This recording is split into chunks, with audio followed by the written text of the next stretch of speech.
would like to invite the filmmakers who were in the first part of the screening. I'll give the microphone to each of you to tell your name and the title of your film, and then I will ask the floor if they have a question. So, start from here. Thank you very much. Hello everyone, my name is Ines Kraft, and the film that you've seen was 4 Seasons, 1 Day. Thank you. Hello, my name is Sarah Saleh. My film's name is Kharab, and it was the first film that played. Thank you. Thank you. Hello, my name is Esmir. My film name is At Last.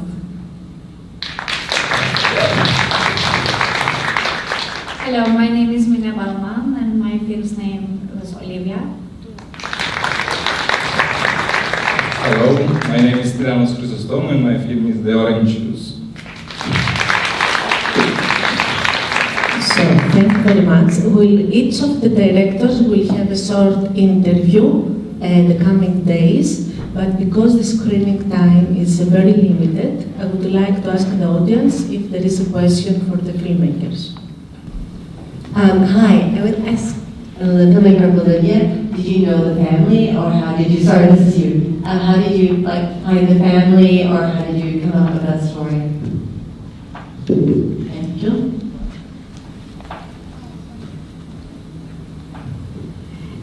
Thank you very much. Actually, I knew Denise, the mother of Olivia, because we are the same generation. And I knew Katie Economidou. She's here with us today. Katie. I knew her from Facebook, and she's really active in lots of activities in Cyprus. So that's how I knew her, but we were not close friends.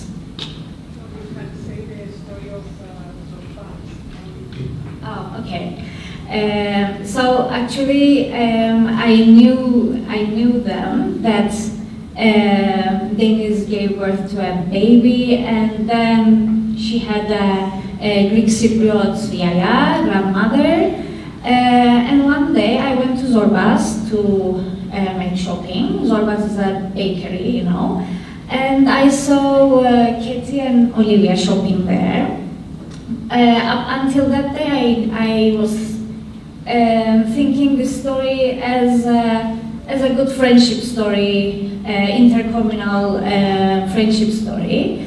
But there in Zorbas, where Katie and Olivia was shopping there, Olivia was pulling Katie to buy this and that, and they were, you can see their energy. And I was really affected. I stood up, I was frozen, and I was watching them because I knew that Katie has missing people in her family, and still couldn't found. And they were suffered from the war. They were displaced. They lost their homeland. So although Katie has these sufferings in the past, she was having a little child who is innocent, who doesn't know what happened in the past in Cyprus. And they have this friendship. So those opposite things, Turkish Cypriot, Greek Cypriot, old generation who suffered, young generation has nothing to do with the past, they managed to have this bridge. And I felt hopeful about the future of Cyprus. That's why I approached them and I asked if they accept sharing their story for Cyprus, for the future of Cyprus. And maybe other people can feel hope about it, and we can build bonds like them. Thank you. Yes. Our friend from Korea, her film is on Friday. Hi, my name is Julie. I have a question for film At Last.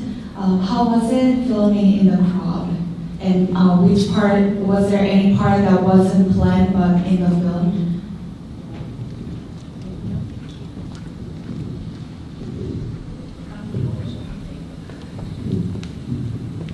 Thank you for your question. It's not easy because, you know, Istanbul is really crowded city, so the people are not easy too, and the taxi drivers are not easy too. So that's the point of the film. And I use natural crowded because otherwise it's not possible to shoot it. So I hope nobody looking at the camera, but not nobody, but I was lucky. But I never said any action in the set because I want nobody knows while I'm shooting something. The scene that the street musicians are natural because they didn't know we are recording them. They just said, I want play that music right now, and I said, no, I don't want that song. And they said, no, this is our song, Isyan. So it really fits on the film, so I keep that one. Thank you. Okay. Do we have any other question, or we will continue? Okay. Thank you very much. I would like to inform you that from tomorrow we have a box for the audience award. So when you come again at the festival, you will have a better idea about the films, and you can vote until Friday. Thank you very much.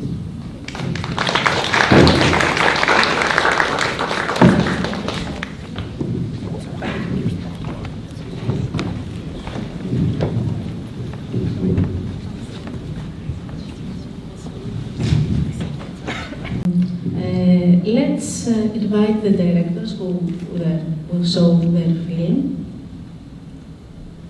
Savas is not here? I'm here. A lot of people are outside, by the way. Okay.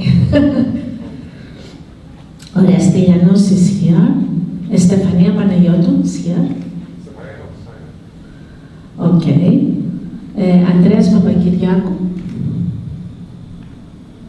All right. Everybody want to have a cocktail. Λοιπόν, Χαρά is here. Odyssey. Please join us. Χαρά, tell us about. Hi, my name is Cheryl, and I wrote a song about love, Still in Love with Me. And yeah, I'm from London, so I came over here to shoot my music video, but we're going to continue to shoot it more. Thank you.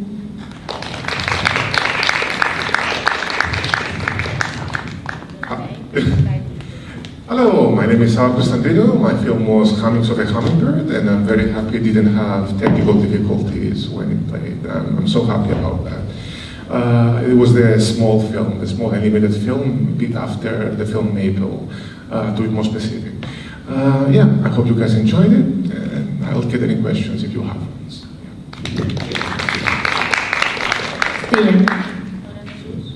Hello, my name is Stylianos. I am the director of the Orange Shoes. That's all. Yeah, thank you. Do you have any questions for these lovely filmmakers? Yes. Why the concept with the psychiatric?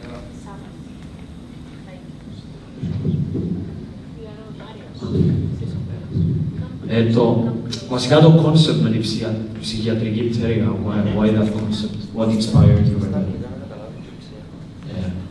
Basically, I'm asking him what inspired him to do that exact concept with the psychiatric chamber and all this stuff.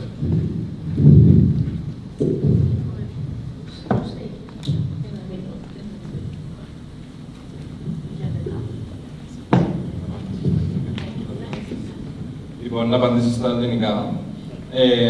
Η ερώτηση, αν κατάλαβα καλά, είναι γιατί ασχολήθηκα με το συγκεκριμένο θέμα της ψυχιατρικής κλινικής της θάλασσας. Ενώ που το where did you find that, που το ξέχαψες and you brought that to them? Δεν ξεκίνησε, διότι τούτη ταινία είναι η πτυχιακή μου. Δεν ξεκίνησα να κάνω την έρευνα μου για το πρώτο θέμα της ταινίας. Εγώ ήθελα να ασχοληθώ με τα mental illness.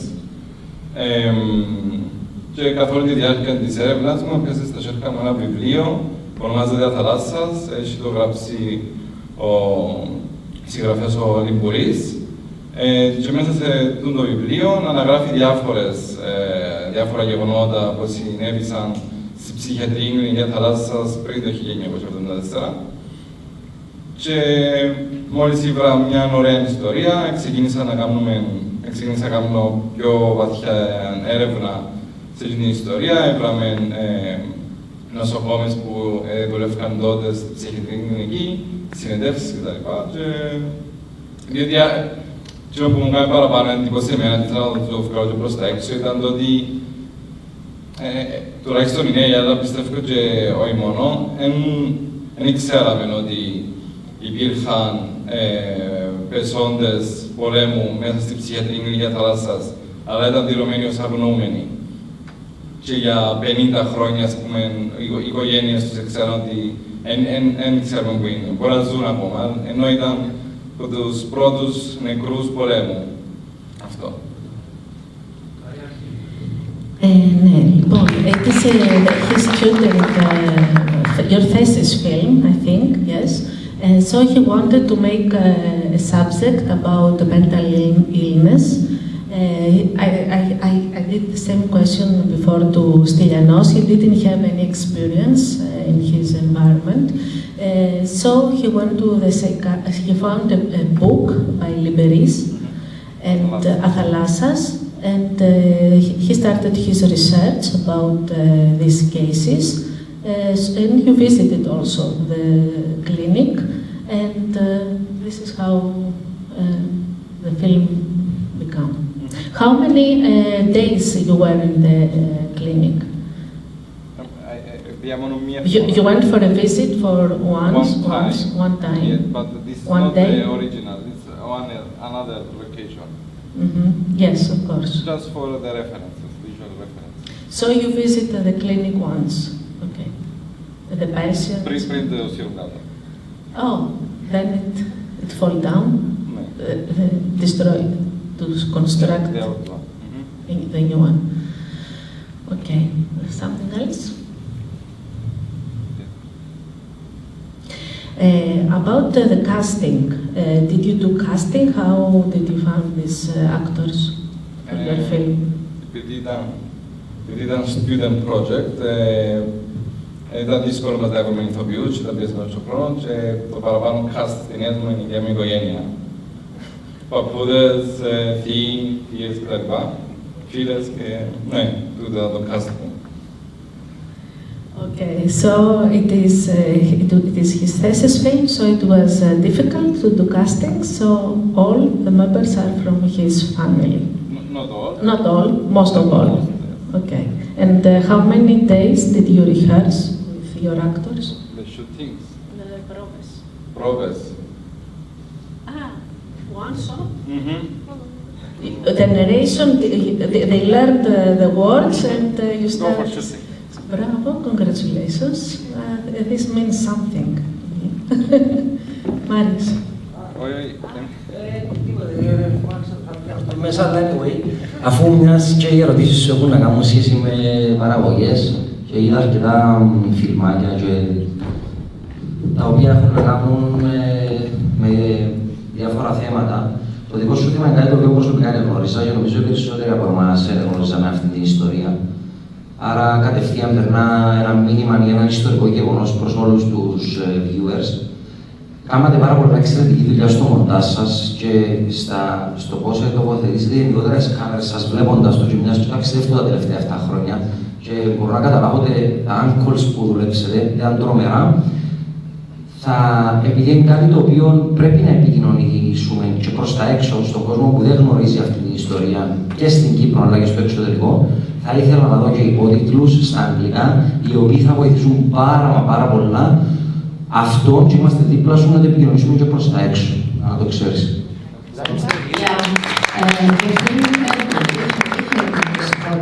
Αλλά ξανακατεβάσα. Ναι, είχε όμως. Αρχικά είχε.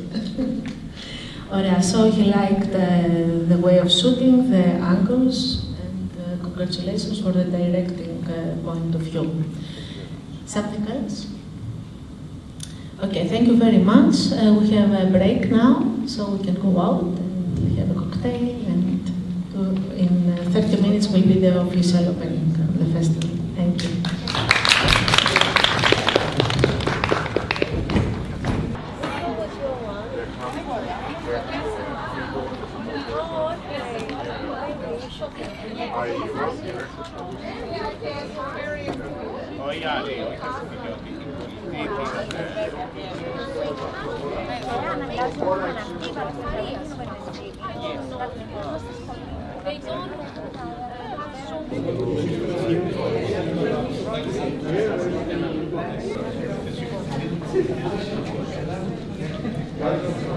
In the opening day of the Cyprus International Film Festival at the Cultural Center of Melina, Merkouri, and in cooperation with the Foundation of Women in Film and Television in Cyprus, Stefanos Kouratsis, the photographer, will present this photo exhibition with the title 20+1, Break the Silence. Please, Stefanos, the floor is yours. Καλησπέρα σας. Σας ευχαριστώ πάρα πολύ που με τιμάτε απόψε με την παρουσία σας, καθώς και την κυρία Τερζή και το Διεθνές Φεστιβάλ Κινηματογράφου Κύπρου, το 18ο Διεθνές Φεστιβάλ Κινηματογράφου Κύπρου, για την τιμητική αυτή πρόσκληση.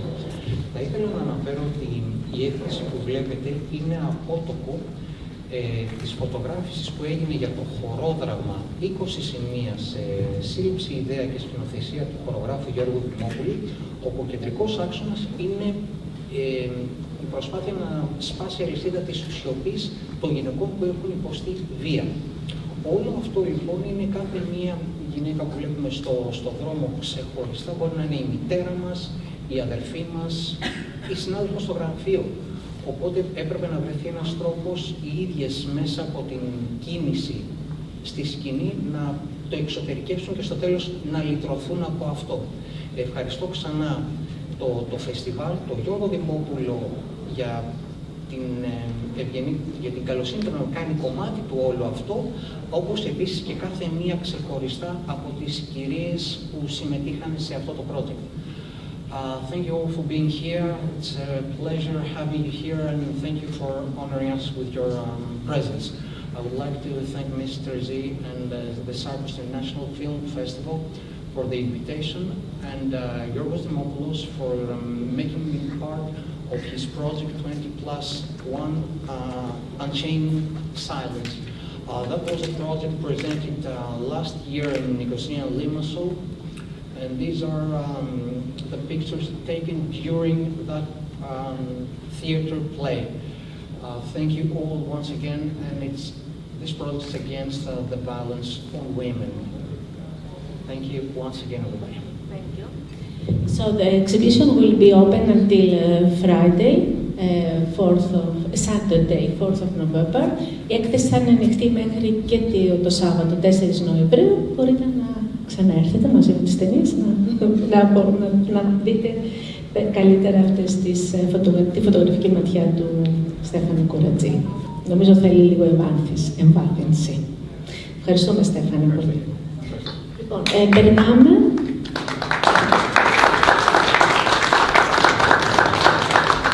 Αυτή είναι και η πρώτη παρουσίαση της έκθεσης αυτής. Ευχαριστούμε πολύ, Στέφανο. Η τέχνη συνεχίζεται από τη φωτογραφική τέχνη και πάμε στη μουσική τέχνη, πριν περάσουμε στην εύκολη τέχνη. Και τώρα θα έχουμε μουσικούς από την Αυστραλία, που έχουν έρθει, είναι εκπρόσωποι της ταινίας «Το τελευταίο βιολί» της Κάρλα Τσάκρα. Έχει έρθει με τον Ρωμάνο Κρεβίτσι και την Άλλη Όσμπορν από την Αυστραλία. Οπότε είμαι πολύ περήφανη που στην έναρξη του φεστιβάλ θα ακούσουμε το μουσικό θέμα και δύο κλασικά κομμάτια που επέλεξαν για εμάς και για εσάς. Περνάμε τώρα στην αίθουσα στο Επιθέατρο, στην Merkouri. Ευχαριστώ.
Can you hear me well enough without the microphone? Yes. Good, good. It's an incredible honour to be here. We never thought we would make it. When Carla and I had the idea of making this film, it's now nearly 3 years ago, we didn't imagine that it would end up like this. I've known Harry as a good friend for almost 50 years. He made his first violin that he made was the year that I was born. So I won't tell you how old that violin is. But Harry has followed this project very excitedly. He's never come back to Cyprus. He's always said he was uncomfortable coming back after everything that happened back then. But in a way, he's returned now with the last violin that he's made in his life. At the age of 86, he made one last violin, which was number 800. And it's a masterpiece.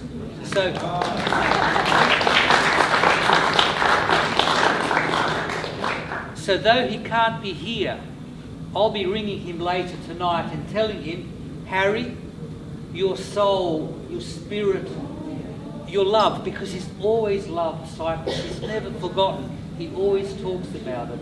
But I'll be able to tell him, your spirit has returned and sung. Thank you. Next piece.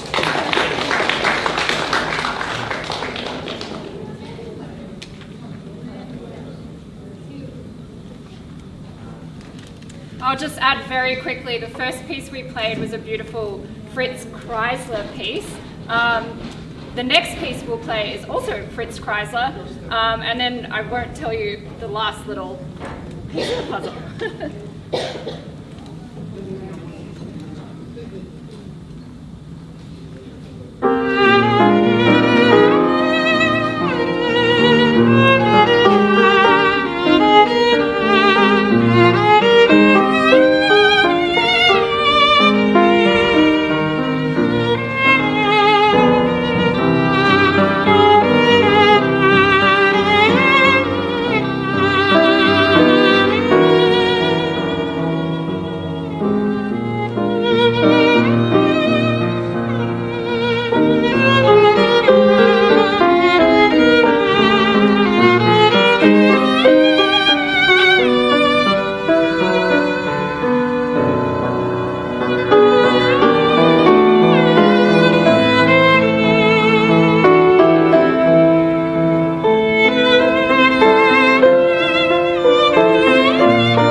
Thank you so much. Just a quick thank you to the Cyprus International Film Festival. Yes, thank you. It's truly an honor for Carla, Romano and I to be here, just 3 Australians. It's a very long journey and it's such an honor to bring Harry's final instrument to this very special place. And we're just so happy to be here. We hope that you all join us on Saturday night for our screening, The Last Violin. The next and final piece we will perform for you this evening is the title theme from the film. This particular one is called Letting It Go, composed by Romano here. And it certainly features very well in the film, but thank you for being here and thank you for having us, and it's an honor. Thank you.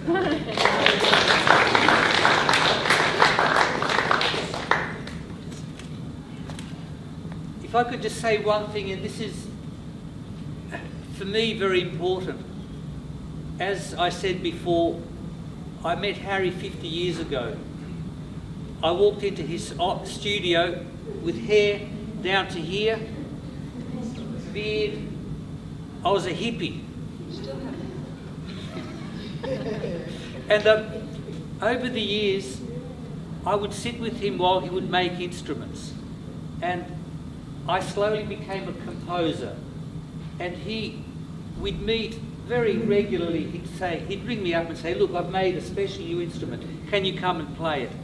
I'd go and play it. And we'd talk about his making and about my composing. And in a way, over then the 30 years, our paths were like this. He was creating the voice and I was writing the songs. So when Carla took on making this film, it was in a way the right thing that the theme music would be a piece written especially for Harry and to be played on his last violin. So I hope you can hear something of that story in it. If not, it's a nice story anyway. And I just thought I'd share, we will finish up soon and get to the other stuff, but for me it's coming full circle in my life. I grew up in Sydney, in Australia, and everyone knew Harry, violin maker. And then I went overseas to study in America and I ended up working there for a while, but I have since moved back to Australia about 2-3 years ago. And so for me, being invited to do this film is really coming full circle and spending time with Harry and performing on his instruments and sharing the music with him, and it's just so touching for us and very special personally to have this experience. So thank you to Romano and Carla for having me perform this incredible music and be part of the film. So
Our director, Carla.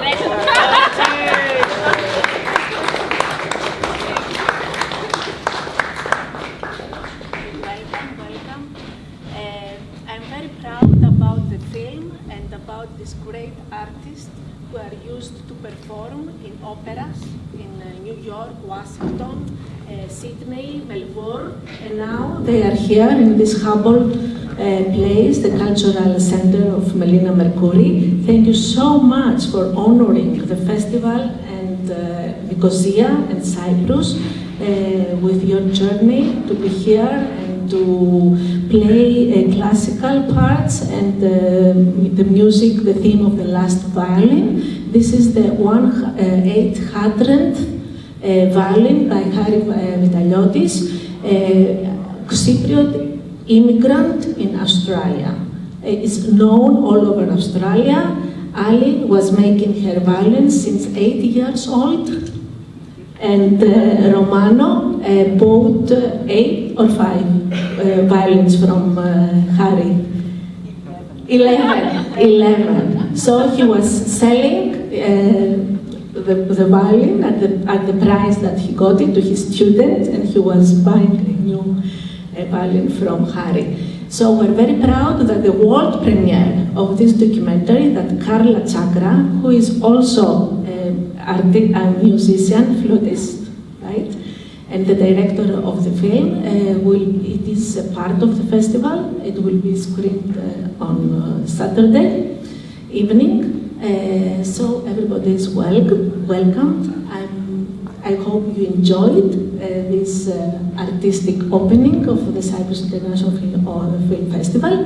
I would like to greet the distinguished guests from the Embassy of Italy, from the United States, from Greece, of course, Deputy Ministry of Tourism and the Municipality of Nicosia. I will go to the other podium now to invite the Isabella Tinview from the Municipality of Nicosia, and she will give us a greeting about from the Mayor of Nicosia. We can go there. So thank you very much. Congratulations.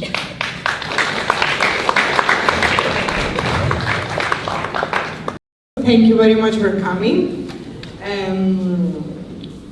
Εκ μέρους του Δημάρχου Λευκωσίας, απευθύνω το χαιρετισμό του. Εκλεκτοί προσκεκλημένοι, φίλοι και φίλες, το 18ο Διεθνές Φεστιβάλ Κινηματογράφου, το οποίο τελείται υπό την αιγύδα του Δήμου Λευκωσίας, αποτελεί πλέον γεγονός, υπόκρυψη. Η κινηματογραφική τέχνη έχει διτό ρόλο. Αφενός αποτελεί μια μορφή ψυχαγωγίας που μας απαλλάσσει από τη μονοτονία της καθημερινότητας και αφετέρου πρόκειται για μια μορφή παιδείας που προβάλλει διαχρονικές αξίες.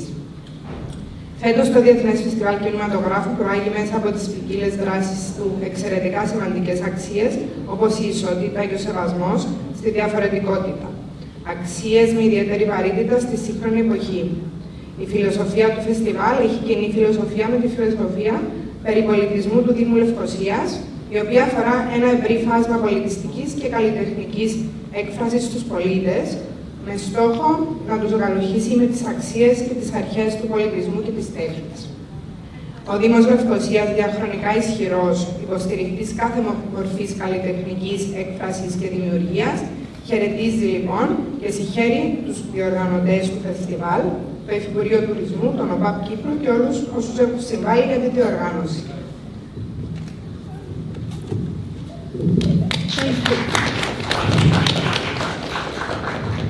Ευχαριστώ πολύ τον Δήμο Λευκωσίας που ακόμη μια φορά στηρίζει το φεστιβάλ και νομίζω ότι έχουμε βρει το σπίτι μας. Από εδώ και πέρα, στο εξής, θα είμαστε σε αυτόν τον υπέροχο χώρο, το πολυμορφικό. Μελίνα Merkouri, είχαμε την έκθεση, είχαμε ένα κοκτέιλ, είχαμε το κονσέρτο και τώρα θα απολαύσουμε την ταινία, ελληνική ταινία, την διεθνή πρεμιέρα της ταινίας Ζωγραφιά του Θεού, του Γιάννη Καλογερόπουλου. Βασίζεται στο σενάριο και στο θεατρικό έργο του Ιάκωβου Μιλωνά, ηθοποιού και σεναριογράφου, ο οποίος βρίσκεται εδώ μαζί μας και θα μπορέσουμε να του μιλήσουμε μετά το πέρας της ταινίας.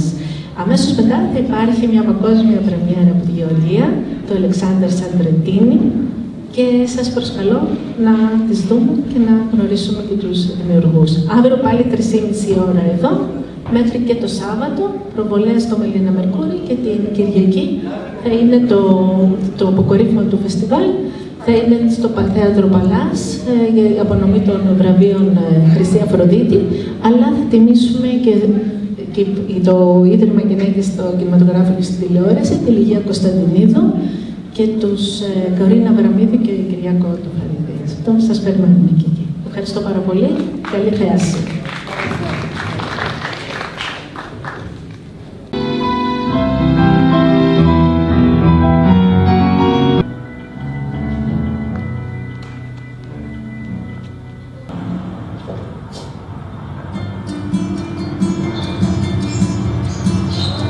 Λοιπόν, συγχαρητήρια Ιάκωβε. Μιλωνάς είναι ο δημιουργός αυτού του έργου. Ξεκίνησε από θεατρικό και μετά το γύρισε μαζί με τον Γιώργο Καλογερόπουλο, το Γιάννη Καλογερόπουλο σε κινηματογραφικό. Λοιπόν, πες μας πώς σου ήρθε αυτή η ιδέα? Να πούμε ότι έχει γραφτεί και το νούμερο 2. Η συνέχεια σε θεατρικό έχει παιχτεί στο Μέγαρο Μουσικής της Αθήνας. Ένα τεχνικό πρόβλημα σήμερα μας απαγόρευσε τη φάση των υπότιτλων, αλλά τι να κάνουμε, σε ζωντανές καταστάσεις συμβαίνουν αυτά τα πράγματα. Πάντα με καλούσαν σε εκδηλώσεις που κάνανε διάφοροι σύλλογοι ΑΜΕΑ, άτομα με αναπηρία. Και έβλεπα μετά στο τέλος ότι αυτοί οι άνθρωποι που βλέπανε αυτή την εκδήλωση χειροκροτούσαν με μια λύπηση και μια θλίψη ότι αχ, τα καημένα τα παιδάκια και τι θα γίνουν. Εκείνη τη στιγμή δεν έχω κανένα παιδί ΑΜΕΑ, ούτε η αδερφή μου είναι ΑΜΕΑ, ούτε έχω κάποιο παιδί με αναπηρία στην οικογένειά μου, ούτε σε φίλους. Εκτός από την αγαπημένη μου πλέον, τη Μαρία Χριστίνα Τσαβάρα, την Ανά μας, η οποία πλέον είναι και αδερφή μου και φίλη μου και όλα. Αλλά αυτό έγινε μετά και σκέφτηκα να γράψω ένα έργο ώστε να θαυμάζουν αυτά τα παιδιά και όχι να τα λυπούνται. Έτσι γράφτηκε η Ζωγραφιά του Θεού και έτσι ξεκίνησε η πορεία της. Είχε τρομακτική επιτυχία στην Αθήνα και γι' αυτό το λόγο έγινε και ταινία.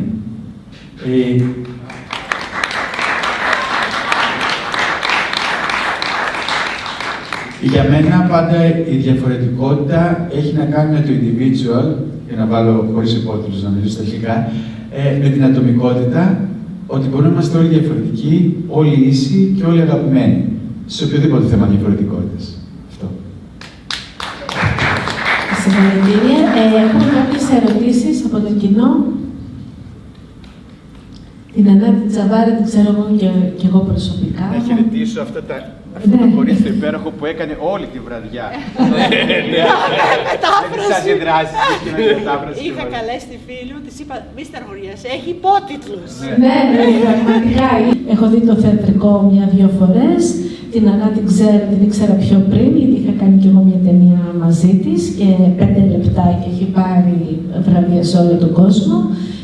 Είμαι πολύ περήφανη και τυχερή και ευλογημένη που ο Ιάκωβος κατάφερε και ήρθε σήμερα να είναι μαζί μας. Την Παρασκευή το πρωί θα μας μιλήσει για την ταινία το νούμερο 2. Συγχαρητήρια, ο Ιάκωβος είναι καθιερωμένος σκηνοθέτης και ηθοποιός στην Ελλάδα και είναι από τις, νομίζω, η μεγάλη ταινία, η πρώτη μεγάλη ταινία που έχω δημιουργήσει εγώ. Που έχεις δημιουργήσει εσύ. Ναι. Ο Καλογερόπουλος, να πούμε ότι ο σκηνοθέτης έκανε μια αξιοπρεπέστατη δουλειά. Ναι, ναι. Και πάρα πολύ μπράβο, συγχαρητήρια και στον σκηνοθέτη τον Γιάννη. Η ταινία γυρίστηκε στο σπίτι της Ανανάς, οπότε υπήρχε μια άνεση, πιστεύω, και καλά κάνατε και το διαλέξατε ως location, ως τοποθεσία. Θα ήθελα να ρωτήσω, βέβαια είχες αυτή την εμπειρία με την Ανά ήδη από το θεατρικό. Για να γυριστεί αυτή η ταινία, πόσες μέρες διήρκησαν τα γυρίσματα, κάνατε επιπλέον πρόβες για την ταινία? Το θέμα δεν ήταν το πόσες μέρες γυρίστηκε η ταινία. Το θέμα ήταν όταν γνώρισα εγώ την Μαρία Χριστίνα Τσαβάρα, την πρωταγωνίστρια στο Αναπηρικό Αμαξίδιο, ότι δουλέψαμε πάρα πολύ η Πέτρα στο να μπορέσει να αρθρώνει καλύτερα ώστε να την καταλαβαίνουμε. Εκεί πέρα λοιπόν φάγαμε τουλάχιστον 4 μήνες για να μπορέσουμε να κάνουμε πρόβες για το θεατρικό. Άρα, όταν ήρθε το κινηματογραφικό, ήμασταν όλοι έτοιμοι. Εκεί δεν χρειαζόμασταν χρόνο. Χρειαζόμασταν χρόνο στην αρχή, στα μαθήματα που έγιναν. Δηλαδή, φανταστείτε ότι όταν εγώ μιλούσα με την Μαρία Χριστίνα, με την Ανά, δηλαδή, έτσι όπως τη λέμε εμείς, δεν μπορούσες να την καταλάβεις από το τηλέφωνο όταν μιλούσες. Τώρα την καταλαβαίνεις και σου πρίζει τα αυτιά, δεν θες να την ακούσεις, λες σταμάτα. Αλλά τότε δεν μπορούσε. Αλλά κάτι καταφέραμε, κάναμε μια καλή δουλειά, οπότε είμαστε περήφανοι γι' αυτό. Φτιάξαμε μια ταινία που την αγαπάει ο κόσμος, που περνάει τα μηνύματα, είναι αξιοπρεπέστατη, την αγαπάμε πάρα πολύ και σας ευχαριστούμε πάρα πολύ που ήσασταν εδώ και το ευχαριστηθήκατε και εσείς μαζί μας. Αυτό. Ιάκωβο, θα ήθελα να σε ρωτήσω, επειδή αυτό το κοινό ήταν ανεπηρέαστο, δεν είναι ούτε συγγενείς της Νανάς, ούτε δική σου, ούτε έχουν ακούσει για το θεατρικό και την επιτυχία που είχε. Εσύ πήρες κάποια μηνύματα σήμερα από αυτό το κοινό, όταν άκουγες από τις αντιδράσεις? Ναι, από εκείνο το κορίτσι εκεί πέρα με τα γυαλιά, που χαιρόταν, ευχαριστιόταν και μετά έκανε τον κόσμο να χειροκροτάει και να το ευχαριστιέται. Οπότε την ευχαριστώ αυτό το κορίτσι για τις αντιδράσεις της. Στα σωστά σημεία. Ωραία. Έχετε κάποια ερώτηση? Θέλετε να κάνετε κάποια ερώτηση, κάποιο σχόλιο?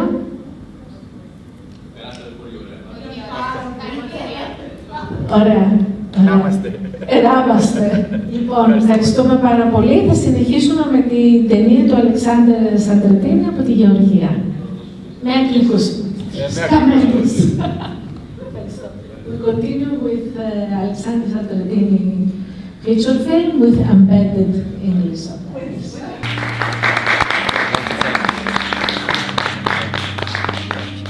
And thanks to Petra and also to the Cyprus International Film Festival to select my film. Thank you very much. Thank you. And the technical people back there, thank you so much. Thank you. Welcome to Cyprus. Thank you for the wonderful film. It is a world premiere, right?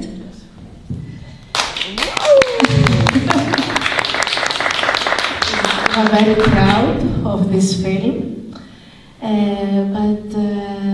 Okay, do you have any questions before Alexander says a few words? Maybe you help him to start speaking. Yes, Nikita. Yes. Thank you. Is the professor is Lars von Trier? He's looking like him. I guess most of the Swedish or maybe Danish, they look like Lars von Trier. No. Bravo! This is the third, reference. Yes. Because you had other directors in mind. You were inspired from other directors. Yes, Anna. Thank you. Is some connection between Misha and Gabriel with archangels? Michael and Gabriel? Between Misha and Yes, Gabriel. because name is like archangels. Yes, basically Misha is a missing child of Eva. So Eva lost her child many years ago, but in her mind the child is still alive. She cannot accept that she lost the child. So she has this maternity feeling of being a mother, and Misha has, we call it prince symptoms, which is a person who grew up by the age, but mentally stays like a child, very innocent and without any of the different things we gain through the life. So Eva has that kind of feeling for her own child to protect Misha. No, but her question was about the archangels. You know, because the names are similar to the archangel. Yes. Michael and Gabriel. Gabriel was selected because of the angel Gabriel. If you notice, there was a point that Misha took the actual icon painting from the angel Gabriel and showed it. Yes, because which is but that's why the because reason. it's Michael also. Yes, and also exactly that's the connection. I mean, choosing the name while I'm writing Yes, the I asked screenplay. you about this one. That was a part of it. Yes, but also we had to find a boy which could be similar to that kind of painting. Although he was behind this mask, but it was quite challenging with a short period of time to find somebody similar to that painting of Gary. Thank you. I have a couple of questions. This is your first feature film. I would like to tell us what was how you received this concept, how you created this film, and what was your inspiration for this film. So I'll make it very short. I experienced first time being inside the war zone when I was 17. If you know that I'm from Iran, so we had 8 years war between two neighbor countries. Before that and after now, they are friendly countries, but during the war, we experienced a lot of bloodshed for nothing, for no particular real reasons.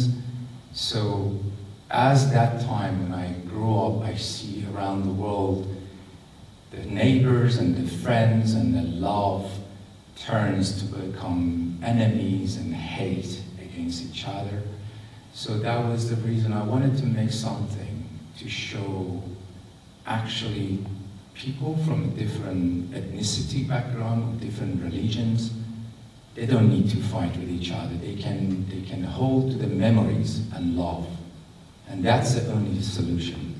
So we can create miracles. My idea was like, what happens if one day nobody fights with each other? What happens if there is no war? Thank you. Thank you. So we see this film. Yes. that was. Okay. So you wrote the script. Yes. How long it took to write the script first of all? 220 drafts.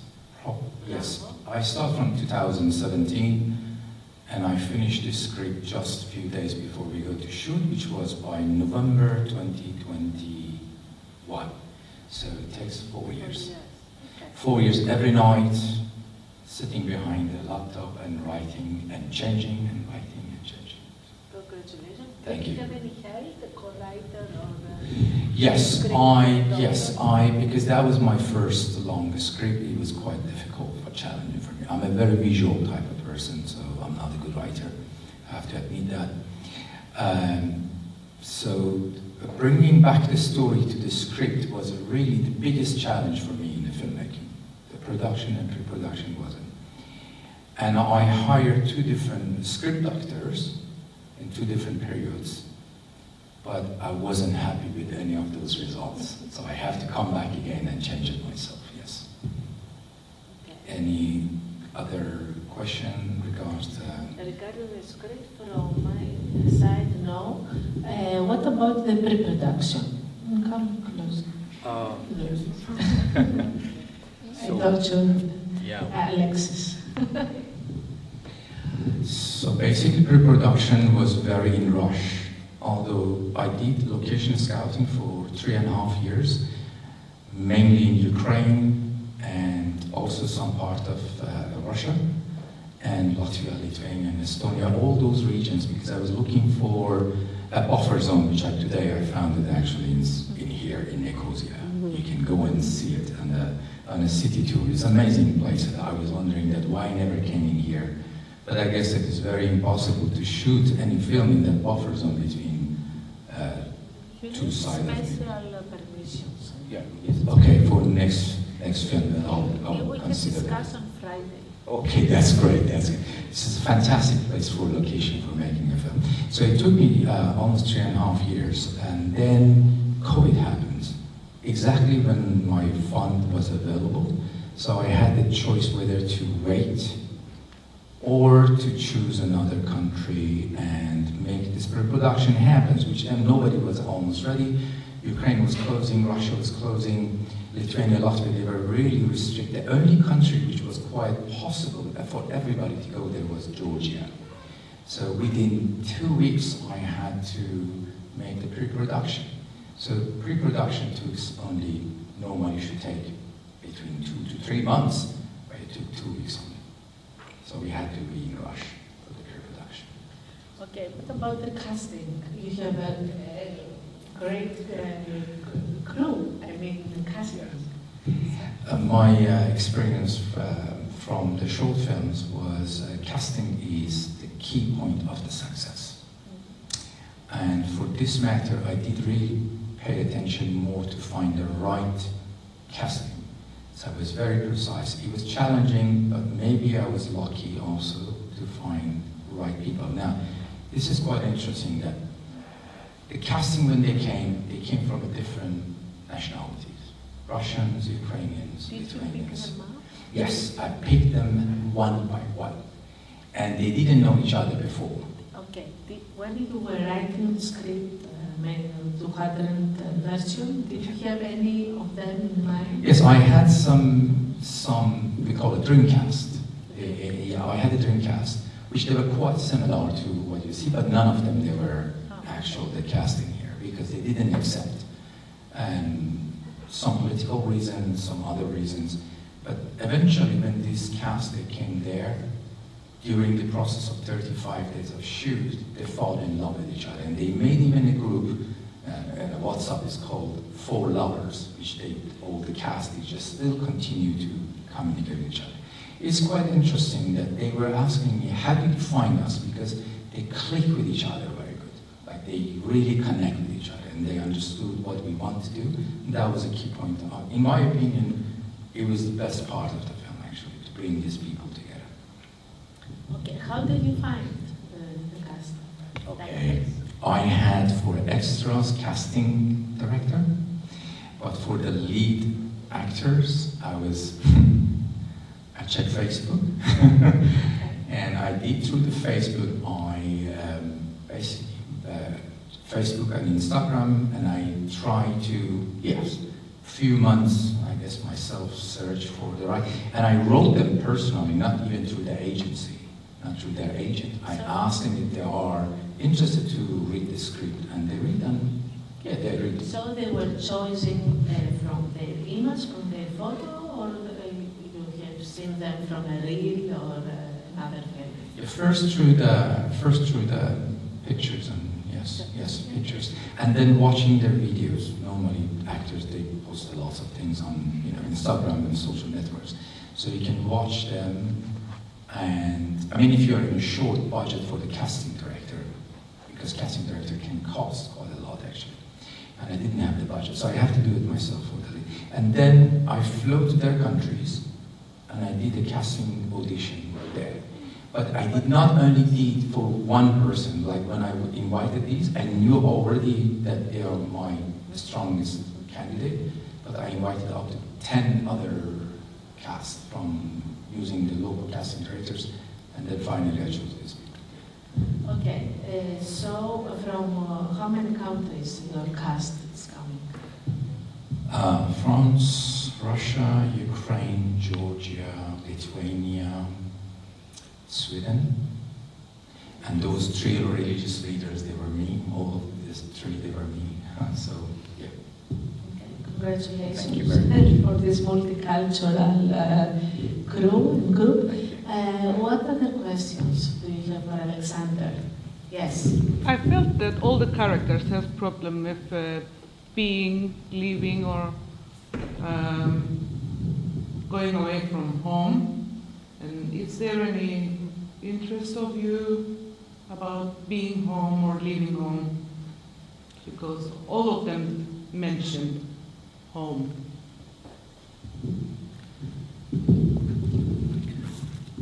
Oh, sure. So basically there are lots of, yes, you're right, reference to the home. If you notice, this is a post-apocalyptic town, which nobody has a proper identity. We don't know which country it is, but everybody is missing somebody or home. And there is a manifest in almost near the end of the film, which says, home is where your heart is. Because coming from Iran, but living in multiple different countries most of my life, I lost that necessity of we call it hometown. My hometown is the earth. It can be any country that I can communicate with the people, and I can communicate with everybody as long as they are open to communicate. So yes, home is a word that many of us, we take it as kind of like a weaponizing against the other ones. But when you step back and look from behind, I mean a little bit distant, you see that this is all earth. We are one family. We're living in one home. If you look at the earth from the moon or from the Mars, this is just one home for all of us. So this was my concept. Thank you. Now you talked about home, but on one hand I feel there's not a lot of hope in that movie. So is this movie about hope or actually a very melancholic movie for you? Yes, it is melancholic, yes. Thank you. I mean, the concept of melancholia and hope is a very deep topic to talk about, as we can answer in a very quick. No, I disagree with you. There is a lot of actually hope and transition in this film. especially by the end, if you notice that I brought that key point of the hope. Finish the film with a hope. And even the professor says that, imagine if you could bring somebody back to life. Somebody back to life is not necessarily somebody who's dead. Somebody who could be alive, or some idea who could be alive, but we just completely forgotten about them, or it. So many of us, we forget about what we want to do in life, so we lose hope. Hope is the key point of motivation for life. So the woman at the end hears the voice of Mama. The thing that might be only in her head, nobody else, it doesn't matter because that's become a reality for her. And that's a hope. She turns around and the way they look at the camera is like she's hoping for returning back of her son. Actually, if you notice or not, she got pregnant. So that's the new child is on the way. And that's a hope. That's a key point of the hope, for example. Another question from me is about the funding. How did you make the budget, and did you find the money you wanted? Did you raise the money you wanted for this film? Are you satisfied? How much satisfied is you about the funding and the initial budget? Yes, it's very, very important question. It's probably the most challenging for a first-time filmmaker. Like if you're making your first feature film, nobody believes you. Doesn't matter how strong you are. I come from 25 years of experience in the film industry, but nobody believes that you can achieve to make a feature film to be acceptable for some level at least. And getting funds is a challenge. Luckily, there is lots of funds in European funds is available for the emerging, especially younger, which I'm not, directors. And if you go out with the right script, which ticks all the boxes they want, and if you find the right producers, you can apply for the fund. I couldn't. And I couldn't wait anymore because I wanted to do it as soon as possible. I knew this is a long journey. So I took the risk and I thought to myself, I was in a condition that I could take a loan, so I took it.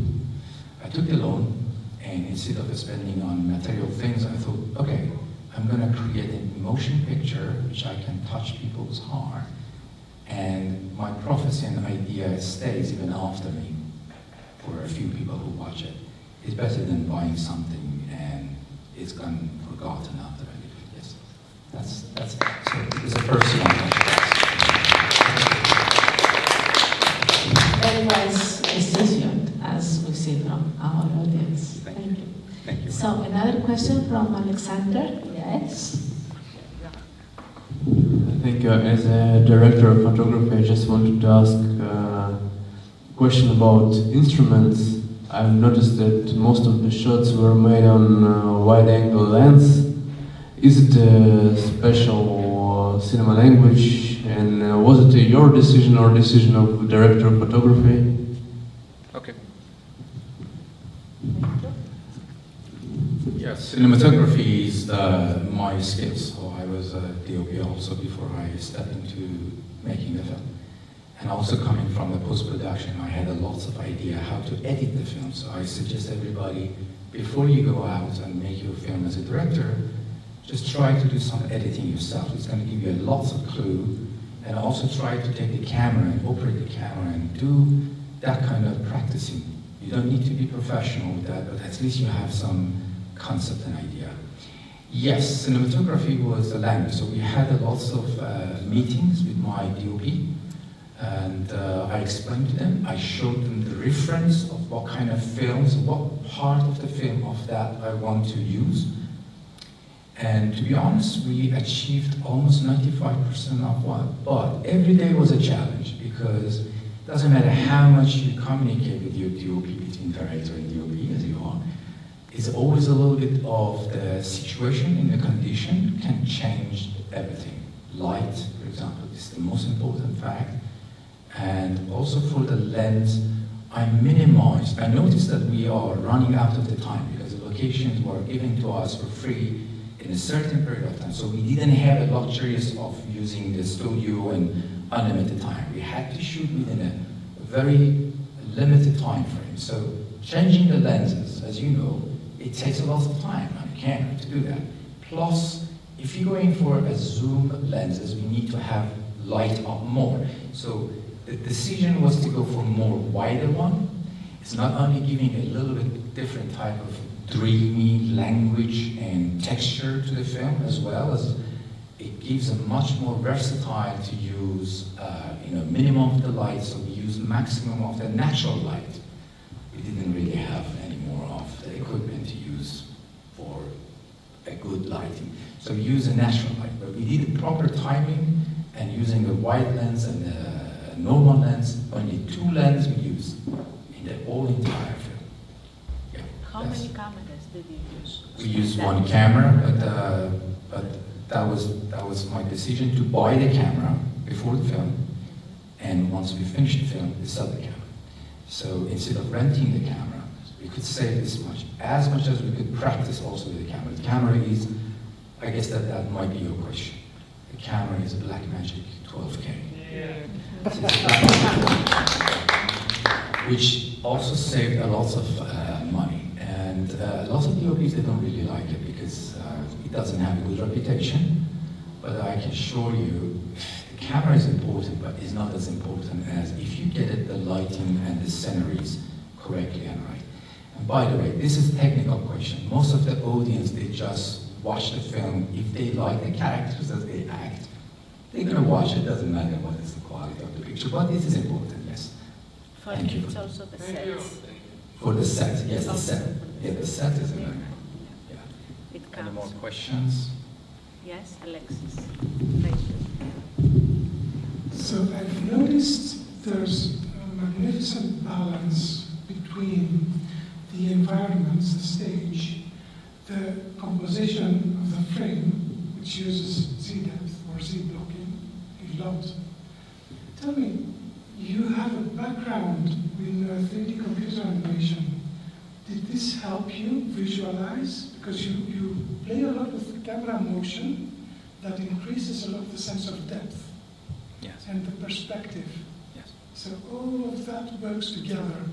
Yes. How does your experience has been used? I mean, I need to reach this to result? understand what is exactly your question. If the animation helped me, is that the question? If Yes, I come from 15 years of making animations before I stepped into the cinema. And yes, it does, because technically, when you create a scene in animation, you have to understand the whole depth. The depth and the perspective is the most important thing in animation, as you know. We're not talking about 2D animation. 2D, everything is flat, but we talk about 3D, so you have to understand the depth. And that is my strong point, I guess. I was always good with the 3D atmosphere. That's number 1. Number 2, I visited the location a year before we go for a shoot. So all of this location, I already had a picture, I had a reference, so we did a recce again with my DOP a few days before just to show them. So we exactly went to the location that I had already in my head. I had a picture, I knew where to put my camera and how to move. Even when I was writing the script, the final draft, I knew how to shoot it.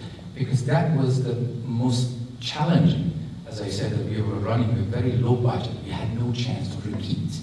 So we had to go always with the right take. That was answering to your question. Yes. Tell me, did you know, where did you know the locations? I mean, in which number of draft? Did you have already in your mind the locations when you were writing the script? Yes, exactly. I mean, yes. The location was the most valuable asset of the film. For this film, because it's post-apocalyptic. So it is the most, if a company wanted to make this one without having the right location, it would cost them about a few $1 million.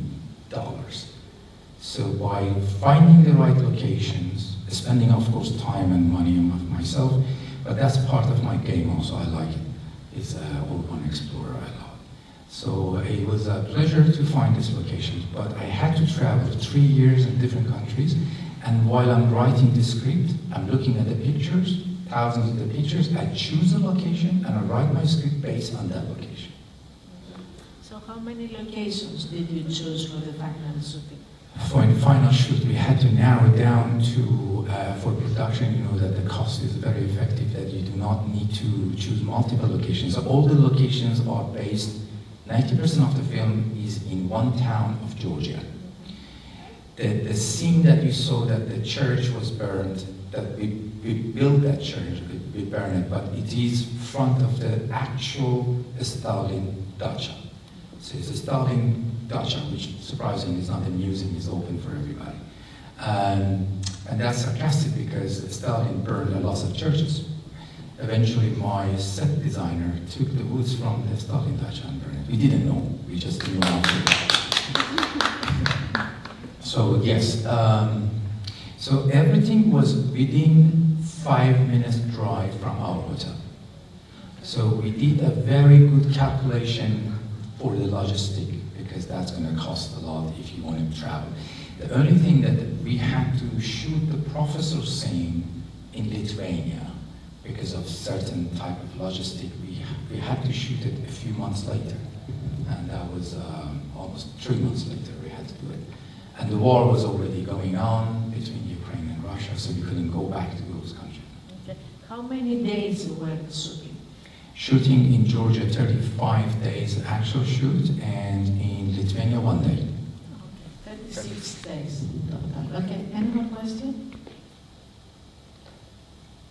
Okay. Okay, thank you. Thank you. Congratulations. It's very late. Thank you very much.